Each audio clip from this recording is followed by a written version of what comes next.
अगर आप सीए या सीएमए के एस्पिरेंट हैं और किसी भी सब्जेक्ट का ढूंढ रहे हैं एक ऐसा साथी यानी कि एक टीचर जो कि आपको आपके पड़ाव से एक जगह से दूसरे जगह इजीली लेके जा सके with in depth knowledge of your subject, तो आपको ये वीडियो देखकर समझ आएगा कि किस तरीके से आपको अपने क्लासेस के बारे में डिसीजन लेना है। यानी कि YouTube में कई बार बहुत सारे बड़े बड़े वीडियोस डेमो के लिए आ जाते हैं, बट आप उसको पूरा देख ही नहीं पाते और अल्टीमेटली किसी के भी जस्ट बहकावे में आकर या किसी के बस बताए हुए के हिसाब से आप कोई टीचर की क्लास ले लेते हो। इसलिए हम चाहते हैं कि आप हमारे वीडियोस को इवेल्युएट करें 3 डिफरेंट एंगल से, एक एक्सप्लेनेशन और प्रेजेंटेशन के एंगल से, यानी कि ये डीप में कैसे ले जाया जा रहा है एक एक कॉन्सेप्ट में उसको देखें, और किस तरीके से आपको स्क्रीन में प्रेजेंट करके समझाया जा रहा है वो समझें। सेकेंडली आप ये भी देखें कि किस तरह का नोट्स आपको लिखवाया जा रहा है या आपको पढ़ने के लिए दिया जा रहा है। और थर्डली आप ये भी देखें कि आपके साथ जो टीचर बात कर रहे हैं उनके साथ आपका कनेक्शन, बॉन्डिंग और वाइब्स मैच हो रहा है कि नहीं हो रहा है। अगर आप इन तीनों पैरामीटर पर कनेक्ट हो पा रहे हैं अपने टीचर से, तो डेफिनेटली आप उनके साथ आगे बढ़ सकते हैं। अपार्ट फ्रॉम दैट आप ये जरूर देखिए कि उन टीचर के ओवरऑल सपोर्ट सिस्टम कैसे आपको हेल्प कर सकते हैं आपकी जर्नी को आसान बनाने के लिए। तो आइए चलिए अब शुरू करवाते हैं आपके लिए एक पर्टिकुलर टॉपिक का डेमो, जिसको आप पूरा एंड तक देखेंगे और हमें कमेंट में जरूर बताइएगा कि आपको उससे क्या सीखने को मिला, क्या जानने को मिला। अगर कुछ कमी भी लगी तो भी आप कमेंट में बताइएगा, जिससे कि हम और बेहतर कर सके और स्टूडेंट्स को ज्यादा से ज्यादा हेल्प कर सके। So let's begin.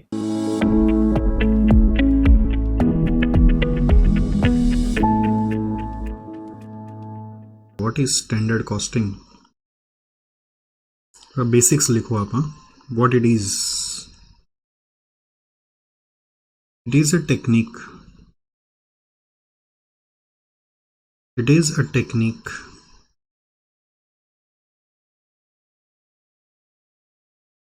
It is a technique to estimate the product cost on the basis of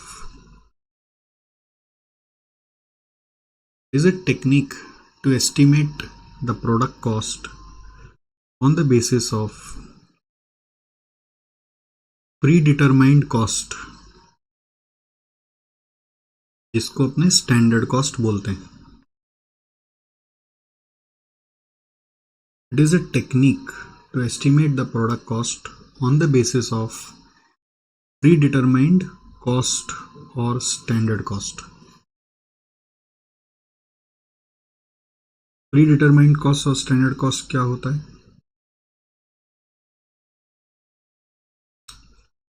predetermined cost और standard cost,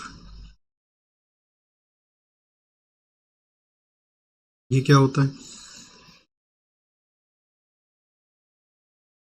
the cost that has been या that is estimated या that has been determined लिख सकते हो, that has been determined, the cost that has been determined, the cost that has been determined on the basis of best man's job or best practices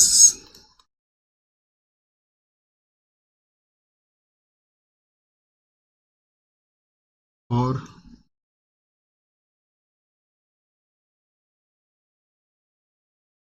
the past experience of producing the ideal product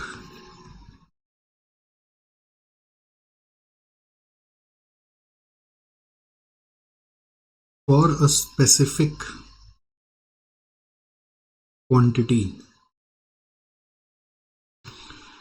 तो best practice, best man's job, past experience of ideal product और specific quantity को predetermined cost बोलते हैं। Predetermined cost किसको बोलते हैं? उसको बोलते हैं प्रीडिटरमाइंड कॉस्ट किसको बोलते हैं? उसको बोलते हैं जो हम लोग पहले से जानते हैं। हिंदी में बोले तो पहले से पता है।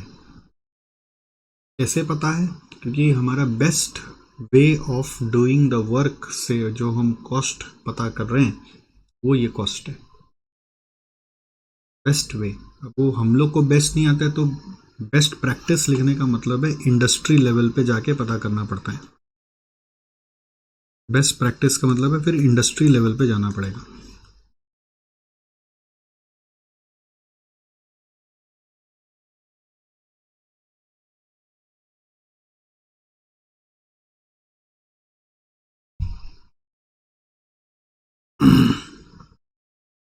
ठीक है।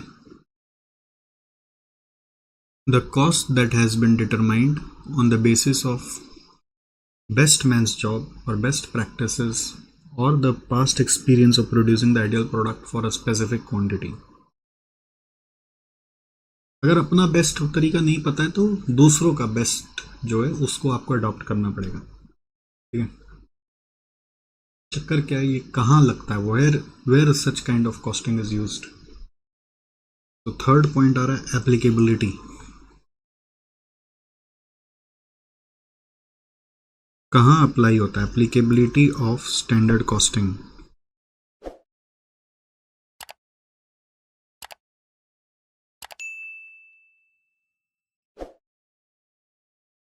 एप्लीकेबिलिटी ऑफ स्टैंडर्ड कॉस्टिंग कहाँ कहाँ अप्लाई होता है? Where do we apply all this? इसका आंसर है where standard products are produced. Where standard products are produced. Standard products जहाँ बनते हैं, जैसे स्टैंडर्ड प्रोडक्ट्स का एग्जांपल क्या है? जैसे एक जैसा प्रोडक्ट जहाँ पर हर बार दिया जाएगा, जैसे ब्रिटानिया बिस्किट्स हर बार सेम है। ठीक है। कोको कोला हर बार सेम है। जैसे विक्स वेपोरब हर बार सेम है। ठीक है। फिर कैडबरीज हर बार सेम है। ऐसे कई सारे प्रोडक्ट्स हमारे आसपास हैं, हजारों के तादाद में प्रोडक्ट्स हैं जिसमें हम लोग हर साल यही देखते आ रहे हैं। हमेशा जहां पर भी वर्ल्ड में कहीं पे भी चल जाओ तो प्रोडक्ट सेम तरीका से सेम चीज मिलेगा आपको, हर जगह सेम है। जो हर जगह सेम है उसी को बोलते हैं स्टैंडर्ड प्रोडक्ट्स। हमेशा सब कुछ एक जैसा ही दिख रहा है, there is no difference altogether. वो लोग किस तरह से कॉस्टिंग करते होंगे? ठीक है। जैसे मैं एक बिस्किट का पैकेट खरीदा अपने यहाँ पर, आप अपने वहां पर एक नीचे बिस्किट का पैकेट खरीदेंगे, दोनों बिस्किट भी सेम है, दोनों का प्राइस भी सेम है। हो सकता है आपके जहाँ पे जो बिस्किट आपको मिला वो कोई और फैक्ट्री में बना है और मेरे यहाँ पे जो बिस्किट मुझे मिला वो कोई और फैक्ट्री में बना है। फैक्ट्री लिखा हुआ रहता है पैकेट के पीछे। तो अगर कोई और फैक्ट्री में बना है, ध्यान से सुनो, अगर कोई और फैक्ट्री में बना है तो भी प्राइस सेम कैसे? हर फैक्ट्री का सारा सिस्टम पूरा सेम होगा जरूरी नहीं है, कॉस्ट अलग हो ही सकता है, तो प्राइस सेम कैसे? ये सिस्टम है, ये टेक्निक यूज हो रहा है वहां पर, उसका नाम है स्टैंडर्ड कॉस्टिंग। जहां पर हम लोग प्राइस सेट कर रहे हैं on the basis of standard cost, pre determined cost, best practice cost. मतलब हम लोग का अगर ब्रिटानिया बिस्किट का एक बेस्ट फैक्ट्री है जहां पे बेस्ट वे में बिस्किट बन रहा है, तो जिस तरह से वहां पे बेस्ट बन रहा है उस तरह से प्रोसेस को स्टडी करके आपने कॉस्टिंग कर लिया, तो वो कॉस्ट ही बस सब में कॉपी पेस्ट हो गया, उसी पे प्रॉफिट जोड़कर सब में प्राइस जोड़ दिया गया है। कभी कभी बस कंट्री कंट्री में प्राइस चेंज हो जाता है, based on their inflation, based on their currency values. अलग कंट्री में ब्रिटानिया बिस्किट खाएंगे प्राइस चेंज हो जाएगा, बट कई लोग पूरा कंट्री में सेम प्राइस चला लेते हैं। कई जगह होता है कि रीजनल प्राइस अलग हो जाता है, जैसे ईस्टर्न रीजन में अलग प्राइस चलेगा तो वेस्टर्न रीजन में अलग प्राइस चलेगा, ऐसा भी होता है। तो अलग अलग सबका फिर थोड़ा सा वेरिएशन करने का ऑप्शन होता है, बट उसमें कंपनी का ऐसा सिस्टम नहीं होता कि हर एक ग्राहक का रिक्वायरमेंट को सुनेंगे, उसके हिसाब से उसका बिस्किट का पैकेट का अलग कॉस्ट अलग प्राइस, मेरा बिस्किट का रिक्वायरमेंट को सुनेंगे, उसका अलग कॉस्ट अलग प्राइस, ऐसा नहीं होता। कस्टमाइजेशन नहीं होता यहाँ पे आप समझ लो, हम अपने हिसाब से एक फ्लेवर और एक टेस्ट का बिस्किट बनाएंगे, आपको हर जगह अवेलेबल करा देंगे, आपको लेना है। हम हो सकता है अलग अलग फैक्ट्री में भी बना रहे हैं, बट हम आपसे अलग अलग फैक्ट्री का अलग अलग कॉस्ट चार्ज नहीं करेंगे। हम आपसे हमारा जो बेस्ट फैक्ट्री है उसका जो बेस्ट वे ऑफ प्रोड्यूसिंग है, उसका जो बेस्ट कॉस्ट है, उसी पे प्रॉफिट जोड़ के प्राइस आपसे चार्ज करेंगे, बस। अब जब अंदर में एक्चुअली वो दूसरा फैक्ट्री में बना या फिर हमारी फैक्ट्री में आज हम बेस्ट किए, तो जरूरी नहीं ना हर रोज उसी फैक्ट्री में रोज रोज बेस्ट हो पाएगा। It is not possible. जैसे आज आप पढ़ाई करें, आपका दिमाग में बहुत कुछ एकदम एक बार में सटीक सटीक समझ में आ गया स्ट्रेट, तो हर रोज समझ आएगा जरूरी नहीं। इंसान है हम लोग का भी माइंड का फ्रीक्वेंसी फ्लक्चुएट करता है, तो फैक्ट्री का भी परफॉर्मेंस फ्लक्चुएट कर सकता है कि हम बेस्ट फैक्ट्री थे बट आज बेस्ट है, कल बेस्ट नहीं रह पाए, हर रोज बेस्ट नहीं रह पाए, हम हो ही सकते हैं। तो ऊपर नीचे हमारा थोड़ा सा हो गया, ऐसा हो सकता है ना, थोड़ा ऊपर नीचे हो गया, परफॉर्मेंस ऊपर नीचे हो गया हमारा। अगर ऐसा कभी हो जाए तो वो परफॉर्मेंस ऊपर नीचे होने के कारण हम अपना कॉस्ट चेंज नहीं करेंगे, प्राइस चेंज नहीं करेंगे, कस्टमर से जो लेते हैं वही लेंगे। ये हमारा सिस्टम है। आज हमारा फैक्ट्री में थोड़ा सा आदमी लोग पे ना कैजुअल हो गया थोड़ा, यार वो आटा मैदा अरारोट वगैरह जो यूज होता है उसको थोड़ा सा वो लोग क्या किया ना, वेस्टेज कर दिया, उसके कारण मेरा नुकसान हो गया, तो मेरा कॉस्ट बढ़ गया। कॉस्ट बढ़ गया तो बिस्किट का इस बार का प्राइस बढ़ा देंगे, वो हम नहीं करेंगे। ये हमारा बिजनेस का सिस्टम नहीं है। वो प्राइस सेम ही रहेगा। प्राइस चेंज होता है, बहुत रेयर चेंज होता है, मतलब साल में एक बार या 3 साल में एक बार, 5 साल में एक बार। इनफैक्ट हमारा इंटरेस्ट तो ये होता है कि हम कैसे प्राइस और घटा लें, मतलब जिससे कि और ज़्यादा लोगों को हम लोग सर्व कर पाएँ, और प्राइस घटाने का सोचते हैं। वॉल्यूम बढ़ाकर कैसा टेक्नोलॉजी से प्रोडक्शन करे, कैसे परफेक्शन से मैनेजमेंट करे कि प्राइस और घट जाए। लेकिन हम लोग अभी सोच क्या है कि किस तरह से कॉस्टिंग करना है, ऐसा कॉस्टिंग करना है कि कस्टमर का जो प्राइस ऑफर हो रहा है उसके पीछे जो कॉस्ट है वो हर समय बेस्ट वाला कॉस्ट आपके साथ चार्ज कर दिया।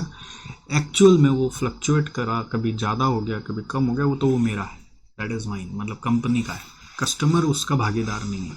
अगर बच गया रुपया तो वो भी मेरा बचेगा, अगर ज़्यादा लग गया तो मेरा लगेगा।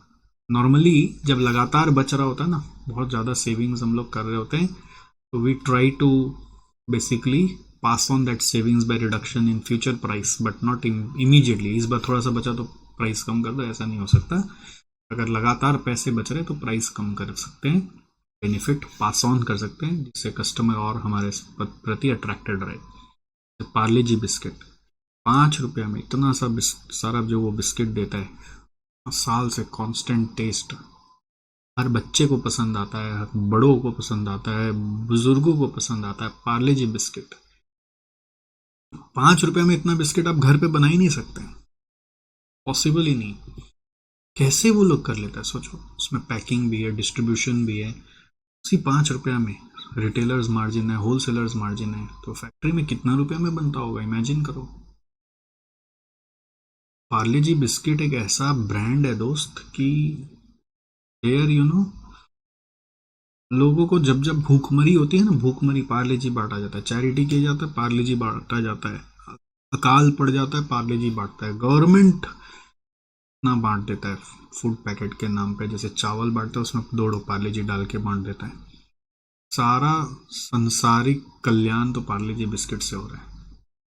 कुत्ते को खिलाना है पार्ले जी खिला दो, बच्चे को खिलाना है दूध में पार्ले जी मिला के खिला दो, है ना। बुजुर्गों जो दांत से चबा नहीं सकते, नाश्ता कराना है चाय या दूध के साथ पार्ले जी दे दो। That is the goodwill. तो उन्होंने वो ओवर द टाइम कैसे अचीव किया, ये टेक्निक के थ्रू, कि प्राइस यही रहेगा, ठीक है। एक बार डिसाइड करके प्राइस यही फिक्स कर दिया। अब ग्रेजुअली इतना अंदर में एफिशिएंसी लाया मैनेजमेंट में, इस तरह का टेक्नोलॉजी यूज किया कि उस प्राइस में के पीछे जो कॉस्ट था वो कॉस्ट को और घटाते चले गए, और उसका बेनिफिट धीरे धीरे धीरे करके पास ऑन करते चले गए। और प्राइस बोला अब इससे ज्यादा हम लेगा ही नहीं कस्टमर से। और अब अगर कॉस्ट बढ़ भी रहा है तो भी वो लोग बोलने नहीं आ रहे कि अब हम प्राइस बढ़ा लेंगे, प्राइस उतना ही है। इतना वेल मैनेज करना है कि मेरा कॉस्ट भी उतना ही रहे, मेरा मार्जिन भी उतना आता रहे। जब ये फिलोसॉफी से बिजनेस करें ना, तो उस समय स्टैंडर्ड कॉस्टिंग लग रहा है। वही लग सकता है जहां पर आप एक ही तरह का प्रोडक्ट बार बार बार बार बार बार बार बार बार बार बार बार बनाते हैं, बहुत वॉल्यूम में बनाते हैं, और उसमें इतना वेल मैनेजमेंट किया हुआ होता है कि हर बार सेम ही चीज निकल के आता है जितनी बार बनेगा। हाँ, आप अगर नया फ्लेवर का कुछ क्रिएट करें तो नया फ्लेवर का भी हर बार सेम बनेगा। That's the idea, this is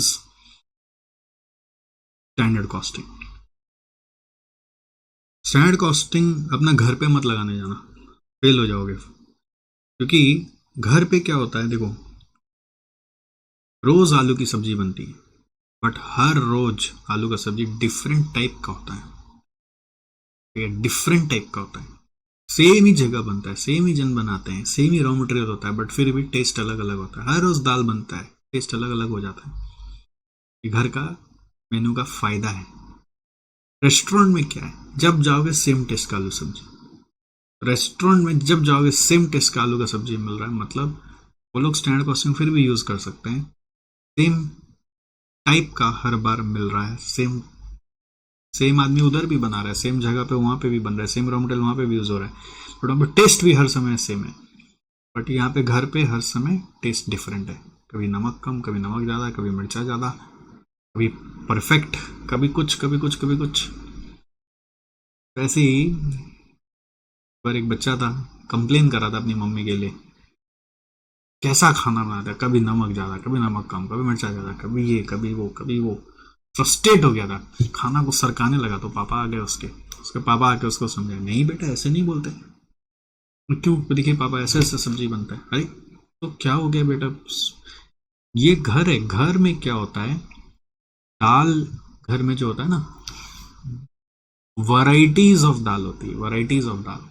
हाँ, बस उसका हमने नामकरण नहीं किया हुआ है, बट दाल हमारे घर में रोज अलग अलग वैरायटी की बनती है। तुम चलो अगर यहाँ नहीं खाओगे तो क्या होगा, तुम जोमेटो से मंगाओगे, स्विगी से मंगाओगे, तो जोमेटो स्विगी में तो दाल जब भी मंगाओगे, जिस भी रेस्टोरेंट से मंगाओ, हर बार सेम टेस्ट का मिलेगा।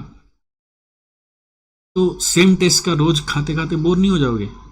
घर का खाना खाते खाते हम लोग बोर नहीं होते हैं, रेस्टोरेंट का सेम टेस्ट का खाना खाते खाते आप बोर हो जाओगे। क्यों? कि घर में रोज दाल बनता है, बट रोज अलग अलग टेस्ट का बन जाता है। रोज आलू का सब्जी बनता है, रोज अलग अलग टेस्ट का बन जाता है।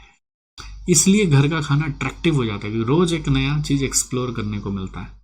आज तुम एक्सप्लोर कर रहे हो घर का खाना, ऐसा सोचो ना, ये क्यों सोच रहे हो कि घर का खाना कैसा बनता है। सोच बदलो, दुनिया बदल जाएगी। तो उस लड़के को लगा, हाँ हाँ ऐसे तो सोचा नहीं। तो बोला, हाँ हाँ टेस्ट करे, आज किस टाइप की दाल है।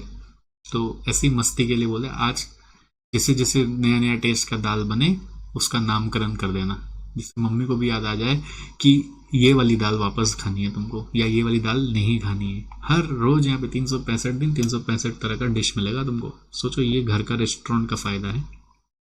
खैर, मैं ये समझाना चाह रहा हूं कि स्टैंडर्ड कॉस्टिंग कहाँ कहाँ लगता है। रेस्टोरेंट में लग सकता है, घर पे नहीं लग सकता। क्यों? क्योंकि घर पे हर समय वैराइटीज बनता है, चेंजेस हो जाता है, जैसा बोलोगे वैसा भी बन जाता है।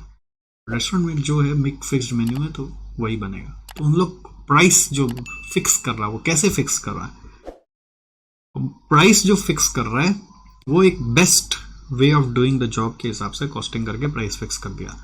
अब जब आप ऑर्डर कर रहे हो वहां पे कि आज ले आइए भैया 2 प्लेट दाल, 2 प्लेट पनीर भुर्जी, ऐसा आपने ऑर्डर कर दिया। अब जैसे ही आपने ऑर्डर मारा वैसे ही वो लेकर तो आएगा बना के, बट कोई जरूरी है इस बार सेम कॉस्ट लगेगा, सेम आदमी बना रहा है? जरूरी नहीं। हो सकता है कोई रॉ मटेरियल कोई इस बार थोड़ा महंगा भी आया, थोड़ा सस्ता भी आया। तो वो जो डिफरेंस हो रहा है वो कौन बियर करेगा? वो कस्टमर से थोड़ी ना चार्ज करेंगे, तो मेनू में प्राइस फिक्स किया वो उतना ही चार्ज करेंगे। तो जो डिफरेंस आ रहा है, who will bear that? The difference will be borne by the company. इस चैप्टर का गेम क्या है पता है? इस चैप्टर का गेम है कॉस्टिंग करना। यहाँ पे चैलेंज ही नहीं है, यहाँ पे बोल रहे हैं ये जो डिफरेंस है उसका क्या करोगे।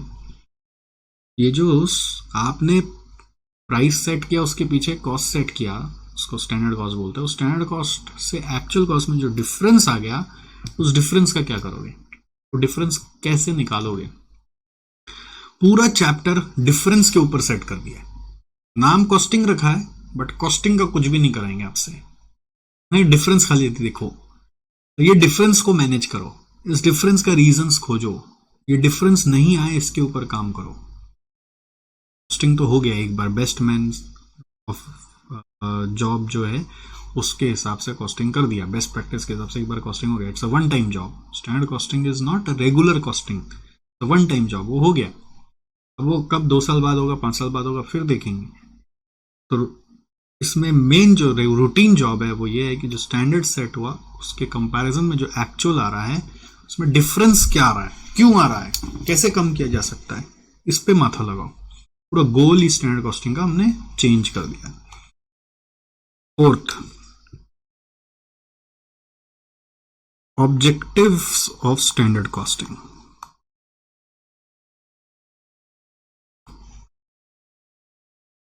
Of course, this is about to determine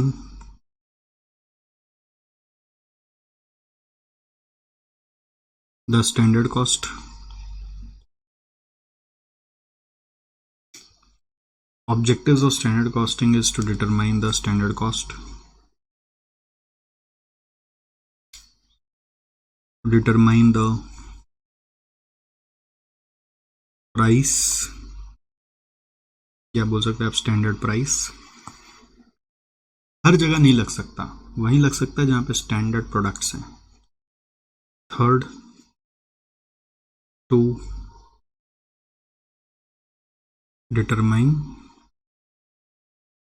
the variances between standard and actual. Variance माने difference. Determine the variances between standard and actual.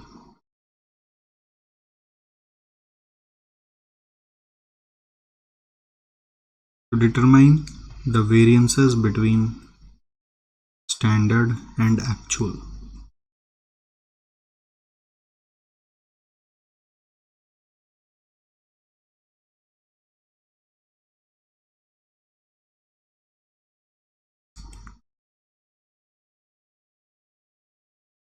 ठीक है, I hope objectives of standard costing are clear. तो we should focus more on variance, not on anything else. We will focus more on variance. Next, number 5,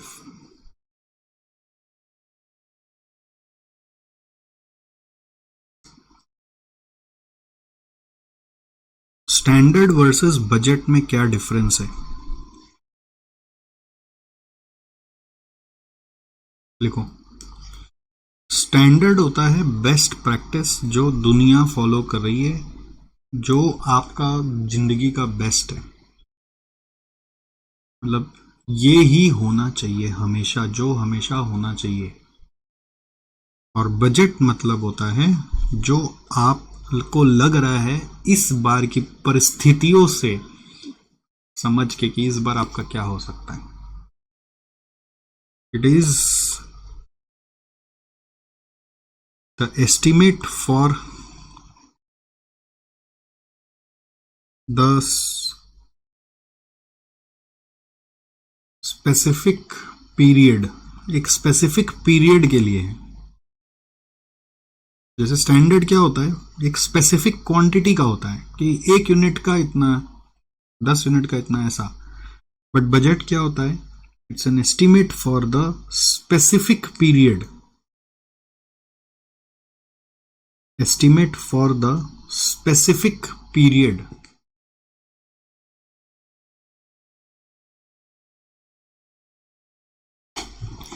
Budget is the estimate for the specific period.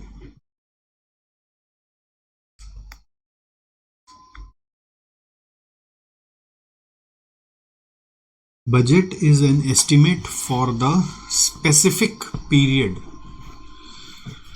ठीक है, based upon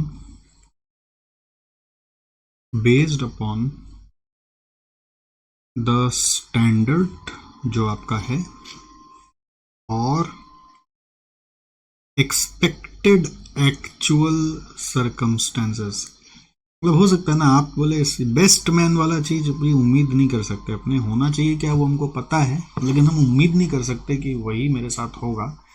हम जो कर सकते हैं, मतलब बोल सकते हैं अपना औकात बजट है, ठीक है। और स्टैंडर्ड मतलब तो जो दुनिया में हो रहा है। स्टैंडर्ड मतलब बोलता है कि एक बच्चे को सुबह 4 बजे उठ के पढ़ाई में लीन हो जाना चाहिए, यही प्रथा चलती आई है। 4 बजे से वो पढ़ेगा तो वो सक्सेसफुल होगा ही होगा, स्टैंडर्ड ही बोलता है। अब आपको सुन के क्या लग रहा है, भैया 4 बजे, हाँ क्या बोला, सुना तुमने 4 बजे, सुना तुमने 4 बजे, सुना तुमने 4 बजे, 4 बजे, 4 बजे, 4 बजे, 4 बजे, 4 बजे, 4 बजे, कैसे पॉसिबल है, नहीं हो सकता, नहीं ऐसा हो ही सकता है, तुमको ऐसा लग ही सकता है ना, थोड़ा ड्रामेटाइज कर दिया, क्योंकि 4 बजे कैसे होगा, पॉसिबल ही नहीं। तो आप अपने औकात के हिसाब से सोचते हो कि 6 बजे तो हो सकता है। अब हो सकता है, हुआ नहीं है।